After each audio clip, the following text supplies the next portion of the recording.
Em alguns dias, judeus do mundo inteiro celebrarão a festa de Pêssego, conhecida como a Pêssega judaica, se é que realmente existe outra, né? Aqui uma alusão à Páscoa dos cristãos.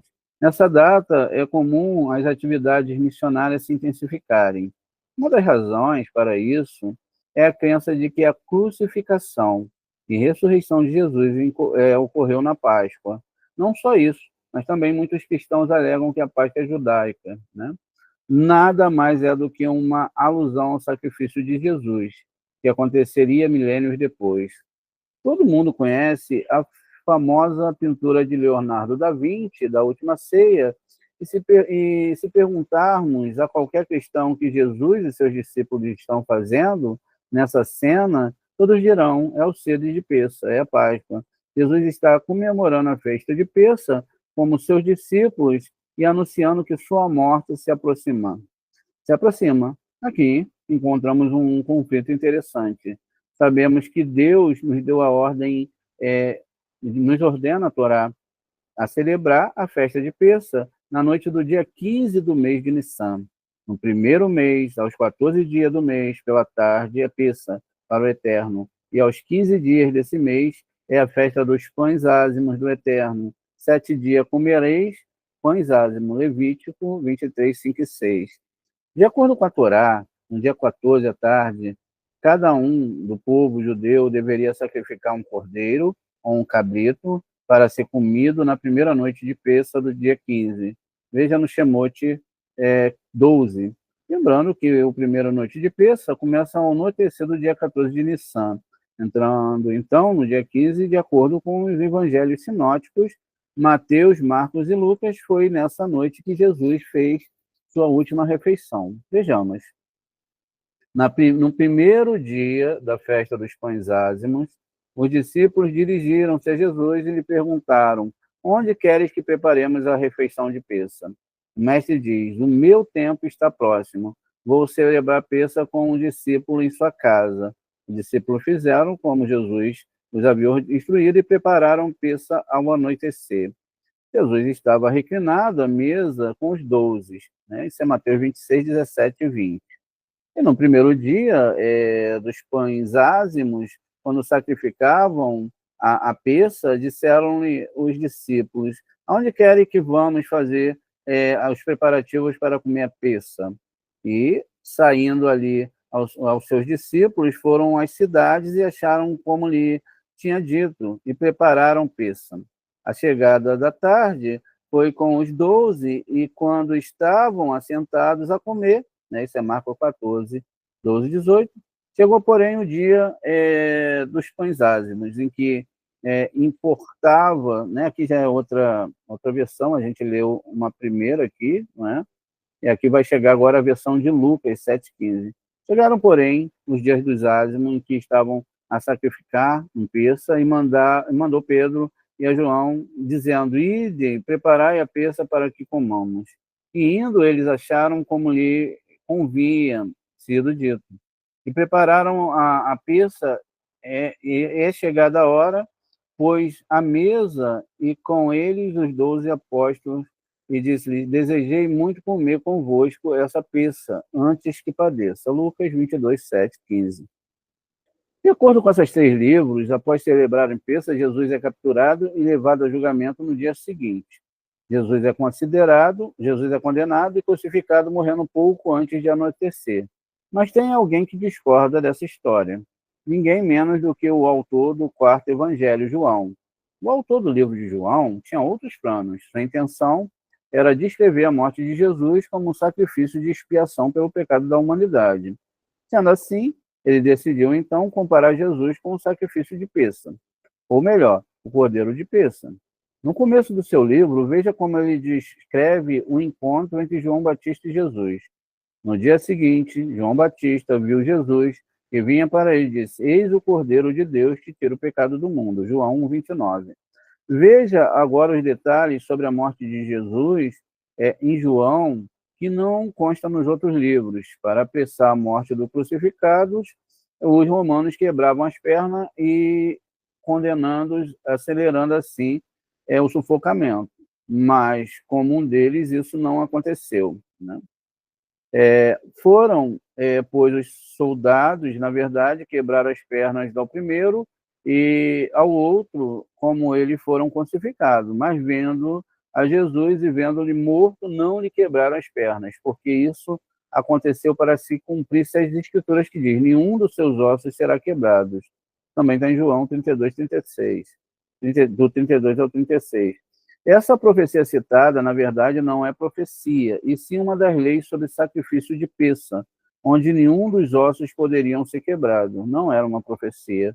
Timóteo 12, 46, número 9, 12. Perceba, então, como o autor de João cria um paralelo entre Jesus e o Cordeiro de Pêssah. Portanto, ele não poderia concordar com os outros evangelhos do Novo Testamento. Se os outros 3 livros estão certos, então a morte de Jesus ocorreu no dia seguinte à refeição de Pêssah. Não foi no dia da refeição de Pêssah, quando o cordeiro tinha sido sacrificado na tarde do dia anterior, e eliminarás assim seu paralelo, eliminando assim esses outros paralelos de que ele foi sacrificado na primeira noite de Pêssah, porque eles tinham feito o abate. O João muda toda a história aqui. Encontramos outros problemas para João com os 3 primeiros livros. Na noite do dia 15 de Nissan, Jesus e seus discípulos estavam comendo o sacrifício de Pêssah, junto com os pães ázimos, os copos de vinho e as ervas amargas. Durante a refeição, Jesus ensina claramente que o vinho representa o seu sangue, que seria derramado, e o pão o seu corpo, que seria entregue como sacrifício. Em nenhum momento ele menciona a carne do cordeiro como a representação do seu corpo ou do sacrifício que faria. Isso está em Mateus 26, 26 ao 28, Marcos 14, 22 e 24 e Lucas 22 e 19 e 20. Né? Então, por essa razão, no livro de João, encontramos outra narração da sua morte. No início do capítulo 3, o autor descreve a última ceia. Não foi a refeição de Pêssah, mas sim uma refeição comum. Veja como eles iniciam o capítulo. Ora, antes da festa de Páscoa, João 13:1, e nessa noite não tinha pães ázimos, vinhos, ervas e cordeiros. Veja, era antes da festa da Páscoa. Mas nela Jesus lava os pés dos discípulos e anuncia que seria traído por um deles. Nos outros livros, Jesus anuncia isso durante a refeição de Páscoa, e não durante a lavagem dos pés. Judas, o traidor, deixa o recinto com medo de ser descoberto, mas outros discípulos pensam que ele saiu para comprar comida para a festa do dia seguinte, porque Judas tinha a bolsa, pesavam alguns que Jesus lhe tinha dito: compra o que não é necessário para a festa. Veja, João 13, 29. Nos outros é Pedro que sai. Era o dia da preparação da peça, e por volta da hora sexta, no meio-dia, João 19, 14, o autor João queria deixar claro que a morte de Jesus ocorreu no mesmo momento em que o cordeiro de Pêssah era sacrificado, ou seja, na véspera. Conseguimos ver, com toda essa contradição entre os seus autores, que o Novo Testamento não é uma fonte confiável. Como conciliar 2 datas claramente conflitantes? Jesus não pode ter morrido em 2 dias diferentes. Não existe argumentação lógica possível para explicar esse conflito de informações.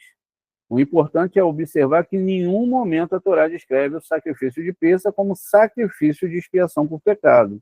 Pelo contrário, aprendemos que no início do livro de Levítico que os sacrifícios são classificados por categoria. ou categorias. Os sacrifícios de pecados estão na categoria mais alta, chamada de Kodesh Kodashim, Santo dos Santos. Enquanto Peça é na categoria mais baixa, Kadosh Kalim, menos santidade. Outro ponto que derruba esse paralelo, que conforme ensinado em Levítico, os sacrifícios de pecados cometidos pelo povo devem ser de fêmeas, tá vendo? De fêmeas. Se uma alma do povo da terra pecar por erro e fazer um desses preceitos do Eterno, daquele que não se deve fazer, e se tornar culpado, ele for conhecido depois do pecado que cometeu, trará para sacrifício uma cabrita, sem defeito pelo pecado que cometeu. E se o cordeiro já é seu sacrifício de pecado, fêmea será, né? Não pode ser macho. Então, isso sem defeito trará. Levítico 4, 27, 32. Agora vamos ver como a Torá nos explica o significado real do sacrifício de Peça. Quando, né, os seus filhos lhe perguntarem o que significa essa cerimônia, responde-lhes: é o sacrifício de Peça para o Eterno que saltou Peça sobre a casa dos filhos de Israel no Egito e poupou nossas casas quando feriu os egípcios. Êxodo 12, 26, 27. Se o Novo Testamento está certo, então a resposta deveria ser diferente. Deveria, pelo menos, ser orientados a dizer aos nossos filhos que esse sacrifício representa o Messias, e o futuro seria morto para redimir nossos pecados.